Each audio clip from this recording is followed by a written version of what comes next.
જય વરદાઈ માતા. અત્યારે 5 મે 2026 છે અને આજે અમે દુબઈ એરપોર્ટ ઉપર છીએ.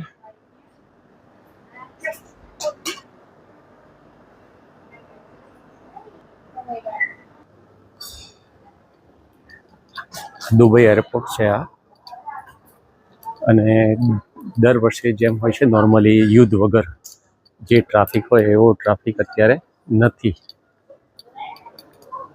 અમે અહીંયાથી શિકાગો દુબઈ એટલા માટે ઊભા રહ્યા છે કે અમારે અહીંયાથી અમેરિકા જવાનું છે, શિકાગો.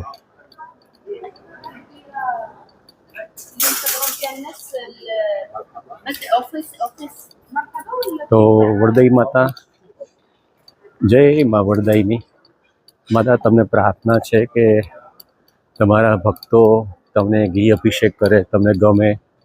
માતા તમને કાદવ કીચડ કરે કે તે ગમતું હશે.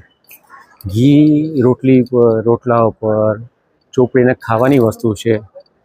જ્યારે તમારા ભક્તો, રૂપાલ પલ્લીના મંડળો એને શા માટે ગંદુ કરતા હશે, પગ નીચે શા માટે કચડતા હશે? મને એ વિચાર આવ્યા કરે છે. માતા તમને આવું કેમ ગમતું હશે?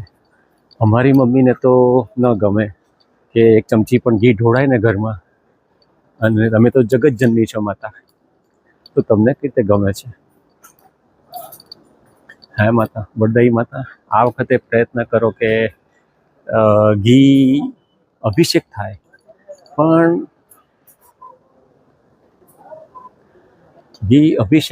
પણ લોકોના પગ નીચે ના આવે, ખાવામાં ઉપયોગમાં આવે એવી વ્યવસ્થા કરે રૂપાલના લોકો.